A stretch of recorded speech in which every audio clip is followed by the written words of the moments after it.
interviewing some of these brilliant young students and asking them the question, what do they think the world will be like in 30, 35 years? Go ahead, Caitlin, what do you think?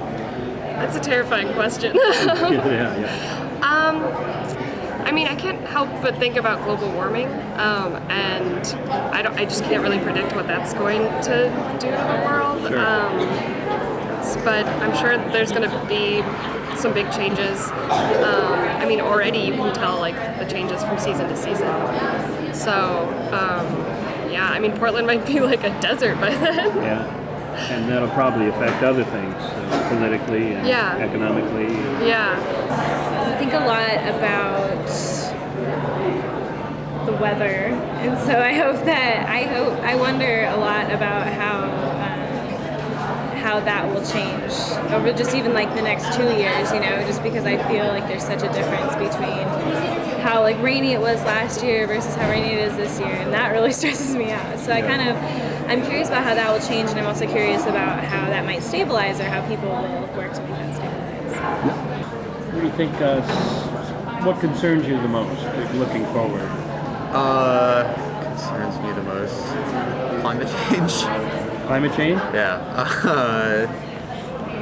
I guess sort of like political irresponsibility troubles me. Like people in charge of people in governmental positions who don't have people's best interests in mind. Go ahead, Coleman.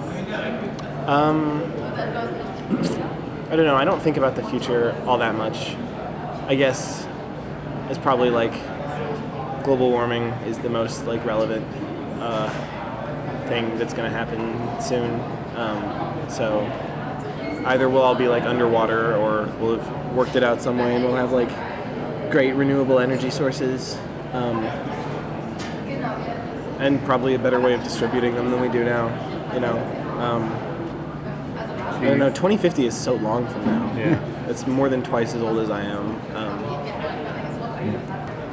It's interesting because I've lived my whole life kind of looking towards the future. I think that's kind of my character in a lot of ways. Like when I was a little kid, I was always imagining being in college as being kind of the high point. Now that I'm here, I keep imagining what I'm going to be like, as a real adult. And it is very hard to kind of picture because you have these kind of these social expectations you have, so that you're going to graduate, you're going to get a job, and you're going to get married and have kids, and etc. And you kind of those are kind of the changes you imagine yourself going through, but then there are also all these other changes that are just so difficult to predict that are going on. They're going to be affecting you. That are just moving faster and faster, like technologically and socially. So when I picture the future, it's sort of a lot of different things come to mind, like my friend was saying, I think a lot about global warming. I think about the potential that just being outside is going to be a different experience in 35 years, and that it's going to be something that I have to be aware of at all times because I'm forced to. And then there are other times where I imagine just sort of, driverless cars and like everyone flying around in little pods and stuff like that. The kind of the cartoon kind of image. So in the next 35 years, I will be 55, which is how old my parents are, and they have 4 kids. So I don't think I'll have 4 kids, but I don't know. I guess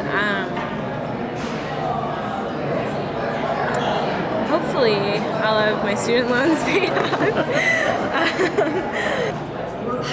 I don't know. I mean, I'd love to work for a company like Planned Parenthood, or something like some sort of job that I can I feel like I'm making a difference. So hopefully I would have that feeling like I've actually done something that really matters on a grander scale. But I don't even know what I'm going to be doing in 5 years. So 35 is a long way off. Technology is such a neutral thing. It's so dependent on how we use it. So as whatever renewable energy develops, it could be a really great thing, and then we could have unlimited energy for the rest of our life, or we could find some way to abuse it and then be in the same situation that we're in now. I think people need to take a personal responsibility. I feel like it's really, I know I do this where I'm like, wow, like there's a lot of problems. I hope there's someone out there that's like figuring that out, you know? But I feel like if everyone's kind of paying attention, then I don't know, this feels very trite and like, but I think that we don't want to give up all of our material possessions and our consumer way of life. It's convenient, it's nice. So again, like similarly with global warming, like I don't think we're going to actually do anything until it's kind of too late, until something like really, really horrific happens. And horrific things happen every day. Like sweatshops are like, not only are there like the individual tragedies of people who have to live like that, but like sweatshops are collapsing and like hundreds of people die from this, but we don't care because we still want, I don't know, our coffee mugs and our t-shirts and everything. So I'm studying English. I don't know. I thought a lot about being a teacher. You know, I don't know what age. I like little kids a lot. Like working with little kids. I've worked at a summer camp for a few years with like 12 to 15-year-olds, and then I worked this last summer with like 5 and 6-year-olds. So that was it's a lot of fun. So yeah, I guess that's a definite possibility, but Having your hands in the future. And but I don't really know. I like the idea with a teacher, I guess, of having a job with like variety to it. Like I don't think I could. I don't know, some desk jobs I could work, but like, for example, like my dad's a lawyer, and like I would really like to do the work a lawyer does, like do the product, but not necessarily the actual work. To give you an idea. So yeah. I think maybe one of those important things that I guess I hope I'm able to live by as I go into the future is kind of understanding my own sort of individual place in the world and understanding that I don't need to be in every way kind of embodying the changes that are going on in the world, that I need to recognize them, I need to interact with them, I need to have an image of the world, but that the whole world doesn't have to go through me. I think that's something that to some extent everyone needs to get better about understanding, and that's kind of one of the unique challenges of the time we live in now that's I think going to extend into the future. it's easy to be really removed from those things because I mean, like, it happened in France, and like I can watch the news and be like, wow, that's really awful, but as soon as I turn off the news, like, I can go about my day, and like that's just really easy for me. It's not in my city. I know people in France, I have connections there, but it's so easy to just not think about it, and that's a really scary thing, and it makes me wonder if like I will have to go through something devastating like that to really, or anybody has to go through something really devastating like that to understand or to like really care about it. And I don't think that's necessarily true, but it feels like it's really easy to just not pay attention, and that's probably a large part of the problem, I think. Yeah. When you look at your next 35 years, what you'd like to do versus various tangents the world's on, what do you think are going to be some of the obstacles to leading the kind of life that you would like to live? I guess money is one, right? That kind of weighs on my mind sometimes, I guess, because it just seems like such a massive like achievement that needs to be reached in order to like have be above this bar of money that you need to live whatever a comfortable life. So yeah, that kind of weighs on my mind sometimes of what if I don't want to struggle necessarily in that sense in my life. So yeah, I guess that would be the big obstacle I think of. I worked in a factory this summer.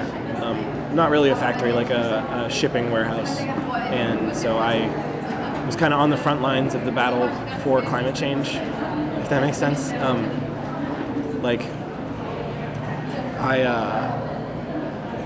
every day I would wrap these bolts of fabric up, and then I would put them on a truck to be taken all across the nation And like the whole time I was viscerally aware of how like useless it all was, like how little anybody actually needs these fabrics, how much like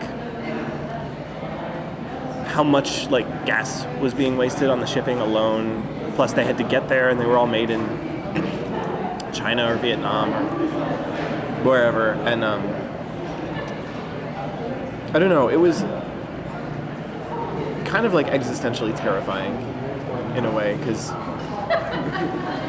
I could like feel like the planet, like what I was doing to just everything, the planet, and I could also feel that I had no way to stop it, like no possible hope of, because I was like a minimum wage worker and I wasn't gonna protest my boss, and even if I could, even if I got the whole company shut down, what's the point? I mean, they probably polluted less than whatever, the bigger fabric shipping group in the country. I'm trying to get away from as much technology as I use because it really sucks my time up. And it's kind of interesting I took myself off Facebook because I was like, I don't want to do Facebook anymore. It makes me feel shallow and superficial because I'm like really, I'm using it to like see the world, and I don't want to do that. The value placed on that kind of thing really stresses me out, especially because I have like younger cousins that are very focused on that kind of thing, and I feel like people like between the ages of like 13 and 16, like the amount of social media consumed compared to when I was that age is just like exponentially larger. But I don't know, I think that if people allow it to kind of be a platform to like be positive, then that's good, but it seems like it's a really dangerous place, and I don't see that going away just because it's so important to so many people, and it's a really, really good way to connect with people, but hopefully like it doesn't just, I feel like it really spirals into this pit of like negativity. Did you think those relationships on Facebook were as real as your other relationships, or was there? I think the problem, well, because you talk to people and it's a good way to communicate, but I felt like my problem with it was that I didn't like that the life I was portraying to people was just how I wanted it to be, like you only see certain parts of people's lives, and that's the part that they want you to see, and so it just felt very unreal to me and inauthentic, and so I think it's a really good thing, but I prefer to, I prefer people to know when people's birthdays are because I know when they are, not because I have to look, and I like when, like people reach out personally and it's not just kind of this void of information and photos and stuff. It's really fun, but if that becomes my unique way of kind of connecting with people, then that's not what I want. How long have you been off Facebook? It's been at least almost 4 months or so. Yeah. Did you suffer withdrawal symptoms? So like right now, like sometimes it's like, oh, like I wish I had more access to what's going on, like, like just like campus-wide, if there's some kind of thing happening, like some kind of news thing happening, I just like don't know about it unless I hear about it from my friends, which is really, pretty easy, but after maybe like a day, I was like, wow, I feel so liberated that I can just be like contained in who I am, not like also in this other sphere. Yeah, it's good. I recommend it. Yeah. Every person I talk to, I'm like, get off Facebook. I don't know, we live in like a complicated world, which is becoming increasingly like intersecting in different groups. People who don't necessarily know about each other, but they're intersecting. So I think it's good to be considerate, whether that means other people's like feelings, other people's like cultures, beliefs, be considerate and, treat people well. I don't know. I feel like, and this is maybe kind of a stretch, I don't know, but I feel like our generation kind of like has this like knowledge that an apocalypse is coming in a way that I guess people did before, but it was always more like kind of a religious thing, like an apocalypse is going to happen and like the Book of Revelations or whatever tells us, but it's not exactly knowledge. Whereas we know scientifically that the end of the world is coming, and it's not our fault it's our fault as a race, but it's not necessarily our fault as people who are like 18 and younger. But it's still like there for us, and it's kind of something that we have to like rationalize away or just live with or ignore, or all three, which is kind of what I do. Well, I guess all that I can really say is I can sort of speak for myself the way I hope to navigate this, which I guess would just be to say that you do have to keep a certain optimism, I think. You do have to keep a certain... Because, it's very easy to slip into sort of the routine of daily life, but I think if you really do just look around, you'll recognize that there are amazing things happening, that there are people doing genuine good in the world that doesn't get recognized, and that there is just inherent good in the world that doesn't get recognized because we focus so much on the problems, which I think when you lose sight of that, even if you're doing it for good reasons, I think it makes it harder to fight to change things if you don't know exactly what it is you're trying to preserve, if you don't know kind of if you can't imagine living in the world that you want to create, I think that becomes a problem. Whoa! Yeah. This is real? That's so cool. Thank you. Hope this goes well.